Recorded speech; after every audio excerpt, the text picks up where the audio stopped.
Fala pessoal, beleza? Sejam muito bem-vindos mais uma vez aqui ao nosso canal Mundo Fla React, com notícias diárias para vocês sobre o Flamengo. Então, se você é novo aqui no nosso canal e puder nos ajudar a trazer conteúdos diários para vocês, deixe seu like, se inscreva, ative o sino e também compartilhe aí, galera, nossos vídeos com seus amigos, que aqui você ficará por dentro de todas as notícias e últimas atualizações do Flamengo, com notícias de pré-jogo e pós-jogo e análise completa aqui dos comentaristas. Valeu, pessoal. Flamengo e Internacional ficaram no 0 a 0 na noite deste sábado chuvoso aqui no Maracanã. Um resultado mais frustrante para os rubro-negros. Tiveram mais de 50 mil torcedores para apoiá-los por aqui. Sonhavam até com uma arrancada nesse Campeonato Brasileiro, encostar no líder Botafogo, mas o Flamengo ficou mesmo a 12 pontos. Pode ver o Botafogo abrir ainda mais essa vantagem na rodada. O Internacional entrou em campo com um time basicamente reserva, muito de olho no confronto com o Bolívar. Terça-feira, pela Libertadores, está a um passo de ir para a semifinal da competição. Como eu disse, um jogo muito competitivo até no Maracanã, mas pouco atrativo para os torcedores que aqui estiveram. O técnico Sampaoli até escalou um Flamengo com 3 atacantes, Bruno Henrique, Gabigol e a novidade, Luiz Araújo, mas perdeu logo de cara 2 jogadores por lesões musculares. O Arrascaeta, com 15 minutos do primeiro tempo, pediu para sair, um problema na perna esquerda, e também depois o Luiz Araújo com um problema de novo na perna esquerda. Aí o Luiz Araújo já tinha feito uma boa jogada, perdeu uma boa oportunidade no início da primeira etapa. No segundo tempo, o Flamengo tentou ainda pressionar de alguma maneira. O Sampaoli colocou mais jogadores em campo, Pedro, Alan, por exemplo, e o Wesley resvalou uma bola no travessão do goleiro, mas ficou por aí, 0 a 0. Muitos protestos na arquibancada contra o presidente Rodolfo Landim, o vice-presidente de futebol Marcos Braz, e chamando o time de sem vergonha, muita insatisfação da torcida rubro-negra. Aqui no Maracanã, nenhum jogador do Flamengo falou, não houve zona mista, só mesmo jogadores do Internacional. Claro, os técnicos que comandaram a partida. O Cudê estava suspenso, quem comandou o Inter foi Lúcio Gonzalez. Muito importante para nós. E eu acho que a entrega dos jogadores foi sensacional. Tuvimos por momentos o controle do jogo. Sabíamos que enfrentávamos um equipo com jogadores com grandes características individualmente.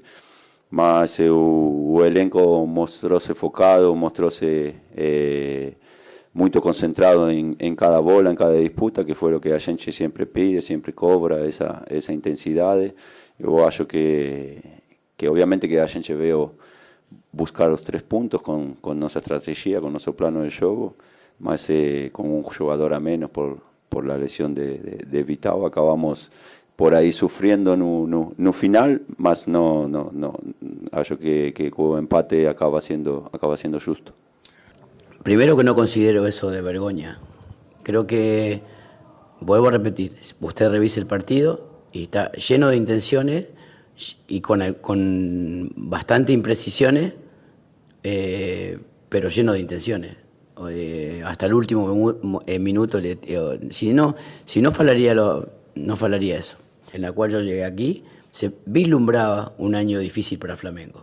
Lo que pasa es que nadie quiere aceptar eso. Entonces, seguramente a lo mejor se pedirá o quebrar proceso. Eso tendrá que ver con la orientación de la directiva. Mas eso de vergonha no comparto absolutamente. Então é isso, o Flamengo tem uma semana importante de preparação. Próximo sábado, clássico contra o Botafogo, líder Botafogo, no estádio Newton Santos, às 21 horas.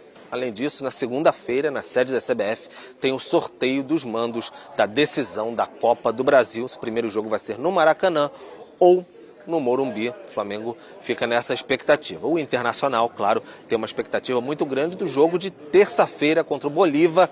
No Beira-Rio, venceu o primeiro em La Paz, precisa de um empate para avançar à semifinal da Copa Conmebol Libertadores. Tá aí então as informações com Pedro Henrique Torre. Vamos falar então da perda do Arrascaeta. É uma lesão muscular, a gente ainda vai ver a gravidade dessa lesão, mas é algo que já é um prejuízo muito grande. E um Flamengo que não consegue apresentar uma melhora em campo, mesmo depois de uma semana apenas de treinamento, mesmo contra um Internacional misto, pensando em Libertadores. Aí a Arrascaeta teve praticamente a mesma lesão do Luiz Araújo. É verdade. Sai, sente o adutor.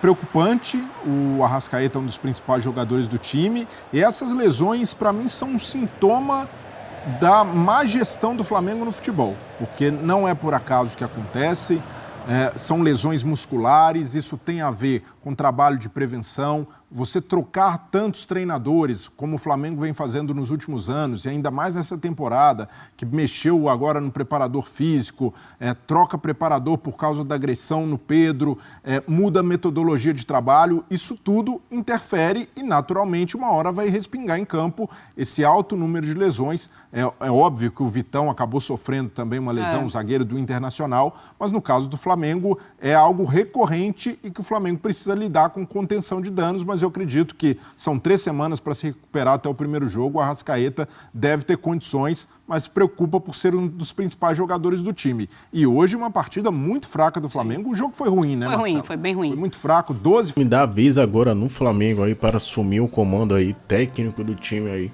após mais uma fase vexatória aí, Jorge Sampaoli não dá mais. A diretoria já viu que não dá mais, os jogadores também não estão de acordo aí com o trabalho do técnico. O filho não bateu, né? O técnico pede um estilo de jogo, os jogadores fazem outro. A gente vê claramente que não vai dar certo mesmo. Então, Rogério Ceni é o nome preferido aí para assumir o time aí. Até entre os jogadores do Flamengo aí concordam aí com o Rogério Ceni voltando para o Flamengo, né? Porque os caras, querendo ou não, respeitavam o Rogério Ceni, né? No time, o Rogério Ceni tinha um bom contato com os jogadores como Gabigol, Arrascaeta, Everton Ribeiro, Felipe Luiz. Então ele fez história, ganhou o Campeonato Brasileiro, não jogando muitas partidas bem, mas se encaixou com os jogadores, né? Então os jogadores do Flamengo hoje aprovam aí a volta de Rogério Ceni. Mas Rogério Ceni, vale lembrar também que a multa rescisória de Jorge Sampaoli gira em torno de 15 milhões de reais, além de ter contrato válido até dezembro do ano que vem. Então, até dezembro de 2024, o Jorge Sampaoli ainda tem aí contrato com o Flamengo. Então, Rogério Ceni, para vir para o Flamengo aí, fez exigência, de acordo com as informações obtidas pelo Ale Oliveira aqui, comentarista esportivo ídolo do São Paulo, exigiu que haja demissões além da comissão atual, ou seja, ele discorda da continuidade de alguns profissionais no clube. O comunicador também soltou nessa manhã aí essa informação, falando sobre Rogério Ceni aí no Flamengo. Ele aceita retornar ao CT do Ninho do Flamengo com a faxina sendo feita pela alta cúpula do rubro-negro, o que é difícil de acontecer de maneira imediata aí. Rogério Ceni aí pode estar pintando no Flamengo novamente. Isso vai depender aí da diretoria, né? Visto que tem aí essa cláusula aí contratual aí com São Paulo e até dezembro de 2024. E caso rescindisse o contrato, o Flamengo teria que pagar em torno de 15 milhões de reais aí. Loucura, né? O Flamengo ama pagar aí muita grana aí com os treinadores, né? Todos os técnicos, os últimos técnicos do Flamengo que saíram aí, se eu não me engano, o único que não pagou foi o Renato Gaúcho, né? Mas todos os outros que saíram do Flamengo, Paulo Souza, todos aí que saiu aí, Vitor Pereira, o Flamengo acabou pagando aí multa rescisória e pode pagar mais uma vez, né? Visto aí que Rogério Ceni pode fechar com o Flamengo, porque ele tem bom contato aí, bom diálogo com os jogadores do Flamengo, principalmente os medalhões aí do Mengão aí, como Arrascaeta, Bruno Henrique, Gabigol. Então isso conta muito aí para a volta de Rogério Ceni. Galera, eu quero que vocês deixem aí nos comentários o que vocês acharam dessa notícia.